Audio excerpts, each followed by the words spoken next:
Let's talk about extreme radical evil. Today we're going to be a little bit more serious. I got this mailer from my local Republican Party. It is about Missouri's Amendment 3.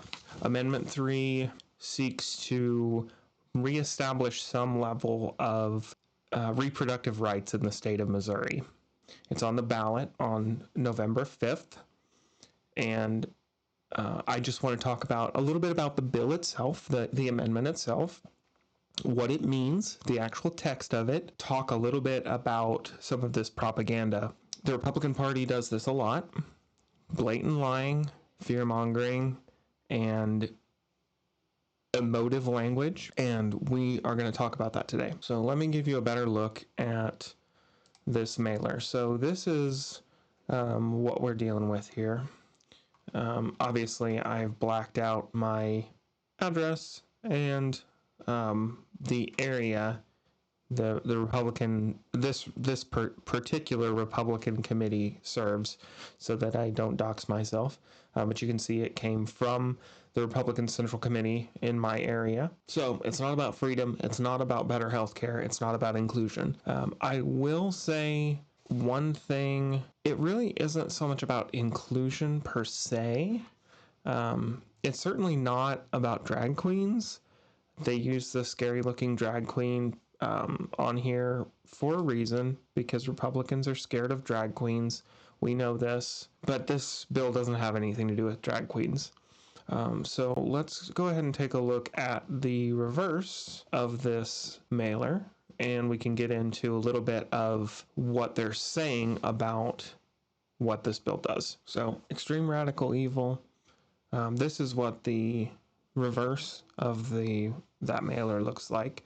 So let's go through a few of the things on here. You'll notice they use these little footprints instead of bullet points, which I think is a nice touch. So this amendment is not about, quote, safe abortions.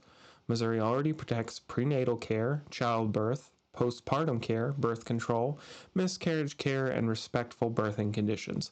A lot of that stuff is specifically mentioned in the amendment itself, the text of the amendment. The clause here and then the descriptive statement after it don't really have anything to do with each other.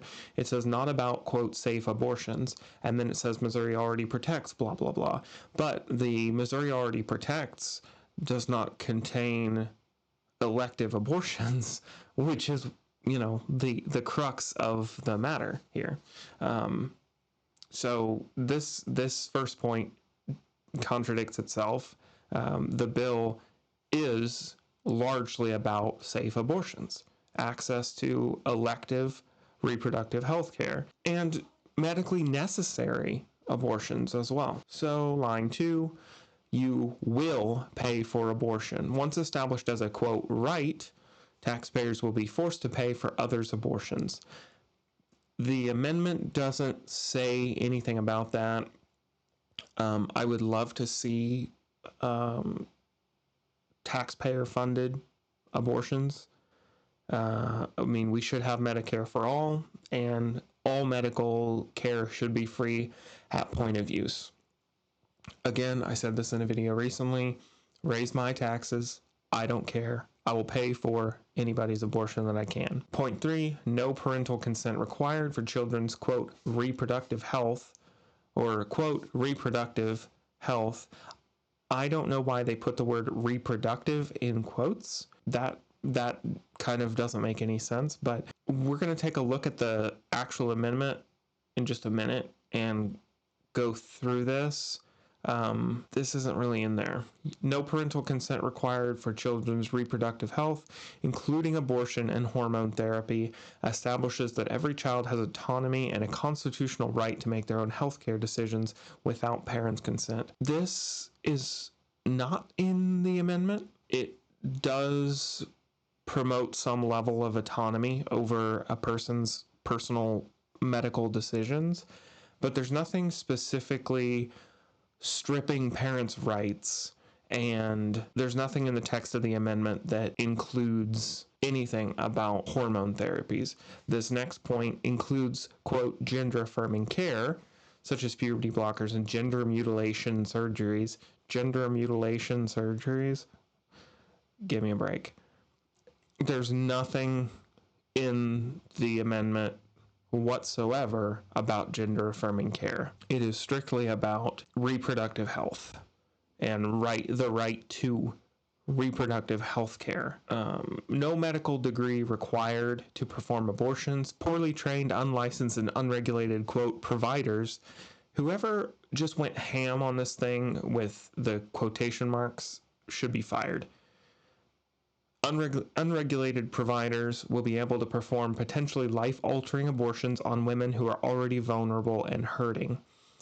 This is a misinterpretation of something that is in the amendment, and we will get to that, but it doesn't just give anybody carte blanche to go out and perform abortions. That's insanity. It's not in there. But we'll get into that when we actually look at the amendment. No accountability for botched procedures. Medical providers will be shielded from legal liability if they harm a patient. Again, not in the amendment. I mean, these 2 points, standard medical practice still applies. The same medical ethics, the same standards of care. You still have to be licensed to perform these, to perform surgical abortions. There are outpatient abortions and there are non-surgical abortions that can be done at home, performed at home by a pregnant person without any medical oversight. It's like 2 pills. And that doesn't, that's not appropriate for every situation, but that is a thing that people can do. So, and then the last one is another blatant lie. Abortion with no limits for all 9 months of pregnancy for any reason. There will be no limits to when a baby may be killed, even after fetal viability, even partial birth abortions. Remember the phrase fetal viability, because it will be important when we look at the actual amendment. So let's take a look. So we're just going to go through here, top to bottom. The proposed amendment revises Article 1 of the insert Missouri Constitution by adopting one new section to be known as Article 1, Section 36. Be it resolved by the people of the state of Missouri that the Constitution be amended. Section A, Article 1 of the Constitution is revised by adopting one new section to be known as Article 1, Section 36, to read as follows. Section 36.1. This section shall be known as the Right to Reproductive Freedom Initiative. The government shall not deny or infringe upon a person's fundamental right to reproductive freedom, which is the right to make and carry out decisions about all matters relating to reproductive health care, including but not limited to prenatal care, childbirth, postpartum care, birth control, abortion care, miscarriage care, and respectful birthing conditions. The right to reproductive freedom shall not be denied, interfered with, delayed, or otherwise restricted unless the government demonstrates that such action is justified by a compelling governmental interest achieved by the least restrictive means. Any denial, interference, delay, or restriction of the right to reproductive freedom shall be presumed invalid. For purposes of this section, a governmental interest is compelling only if it is for the limited purpose and has the limited effect of improving or maintaining the health of a person seeking care, is consistent with widely accepted clinical standards of practice and evidence-based medicine, and does not infringe on that person's autonomous decision-making. Notwithstanding subsection 3 of this section, the General Assembly may enact laws that regulate the prevention of abortion after fetal viability, provided that under no circumstance shall the government deny, interfere with, delay, or otherwise restrict an abortion that in the good faith judgment of a treating healthcare professional is needed to protect the life or physical or mental health of the pregnant person. Okay, I want to stop right here, and remember when I said to keep the words fetal viability in your head? It's because this section right here explicitly contradicts the what we just read on that mailer. The General Assembly may enact laws that regulate the provision of abortion after fetal viability, provided that under no circumstance shall the government deny, interfere with, delay, or otherwise restrict an abortion that in the good faith judgment of a treating healthcare professional is needed to protect the life or physical or mental health of the pregnant person. So, this clearly states it is leaving the door wide open for further bills and further regulations to restrict abortion access once a fetus is viable. There's a footnote here discussing fetal viability. The point in pregnancy when, in the good faith judgment of a treating healthcare professional and based on the particular facts of the case, there is a significant likelihood of the fetus's sustained survival outside the uterus without the application of extraordinary medical measures. So this says point blank that it is still the Missouri legislature's prerogative, should they wish to restrict abortion after fetal viability. That is in direct contradiction to the mailer that we just read that said abortion up to 9 months or even after the baby's born, blah, blah, blah, whatever the fuck. This clearly says up to fetal viability. It's a blatant lie. Moving on, Section 5. No person shall be penalized, prosecuted, or otherwise subjected to adverse action based on their actual, potential, perceived, or alleged pregnancy outcomes, including but not limited to miscarriage, stillbirth, or abortion. Nor shall any person assisting a person in exercising their right to reproductive freedom with that person's consent be penalized, prosecuted, or otherwise subjected to adverse action for doing so. This is the section that they weirdly interpreted to mean that any Joe Schmo can just go out and start performing abortions on the street corner with no medical training. This does not override state law and federal law requiring someone to be licensed to provide medical care. Someone doing this without a medical license would still be practicing medicine without a license and would still be subject to any consequences of breaking that law. The government shall not discriminate against persons providing or obtaining reproductive health care or assisting another person in doing so. Again, that does not mean you can just go out and provide abortions without being licensed. If any provision of this section or the application thereof to anyone or to any circumstance is held invalid, the remainder of those provisions and the application of such provisions to others or other circumstances shall not be affected thereby. Which means if one part of this is deemed to be unconstitutional or is struck down or repealed or something, the rest of it remains. For purposes of this section, the following terms mean, and it describes what fetal viability is, which we looked at a minute ago, and then describes government, which is the state of Missouri, or, your local municipality, city, town, village, township, district, authority, public subdivision, or public corporation, blah, blah, blah. That just describes who this applies to as far as when it describes an authority. So we can clearly see that this bill has literally nothing to do with transgender anything. It has nothing to do with transing your kids. It does not allow, drag queens at the library to perform abortion on your kids. They just blatantly lie about this amendment.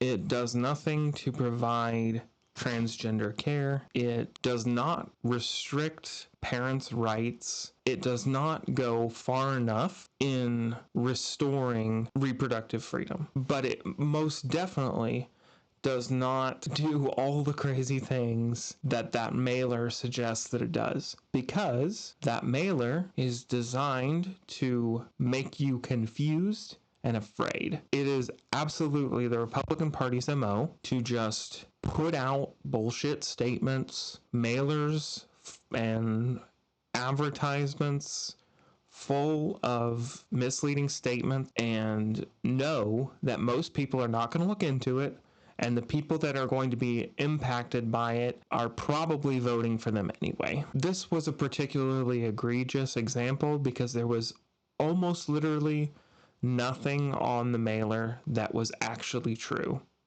And that is kind of crazy that they didn't get one thing right, even by accident. They got my address right. I guess that's a win. But the bottom line is they will continue to lie. And it's unfair, but the onus is on us to do this kind of thing and try our best to debunk these things and tell the truth and make sure that as many people know as possible. So, to reiterate what I said in my little TikTok video from yesterday, on November 5th, if you do live in Missouri, please vote yes on Amendment 3. It is a step forward toward restoring reproductive freedom. It does not go far enough, but it is better than the near total abortion ban that we have now. Missouri has one of the most restrictive abortion bans in the entire country right now. And it is killing people. And it is causing people to have to leave the state to have abortions and to get the care that they need. And it is causing so much chaos and confusion and restricting people's basic rights, the rights to their own bodies. This issue, right side or wrong side, it does not make any sense for conservatives to be on the side of government sticking its nose in your uterus. They are supposed to be the limited government pro-freedom party, and they are absolutely dedicated to restricting your freedoms in any way that they can. It's crazy. They are the antithesis of pro-freedom. So vote for Amendment 3. If you don't live in Missouri, and I hope to God for your sake that you don't, it's possible that there may be ballot measures in your state similar to Amendment 3 here in Missouri. And if there are, I would urge you to vote for them and continue to fight for reproductive rights. It does not just affect women. It does not just affect people who can get pregnant. It affects our entire society. And none of us are free unless all of us are free. That includes bodily autonomy more than anything. If you don't have freedom to control your own body, you don't have freedom at all. So I'm hoping that Amendment 3 passes, and it's a step in the right direction. Less than a week to go in this election, and I'm ready for it to be over. I know Donald Trump's not going to win, so I'm bracing myself to see what happens when he loses. As I said, early next week, I will have another video going live. I'm going to do a British candy taste test. One of my favorite creators, Emma Thorne, on her second channel, just did a Brit tries American candy taste test, and it was pretty funny. She did not have a positive impression of American candy, and that's valid. But I'm gonna try some British candy. Should be arriving today, actually, and we'll see how it goes. But I want to talk about some new tech stuff, some new studio stuff, and give you guys an idea what's going on the other side of the camera. But that'll be live Monday or Tuesday, and then obviously middle of next week, Wednesday or Thursday, I will have Charlie screaming. That probably means that my package is here. But probably Wednesday or Thursday of next week, I will have a video where we'll talk about the results of the election and how it went and how we feel and the fallout. Although, if it's anything like last time, we may not we may not 100% know the results even by Wednesday or Thursday, but we should have a pretty good idea. So keep an eye out for that. That's all for today. If you're in Missouri, once again, vote yes on 3. Take it easy, but take it.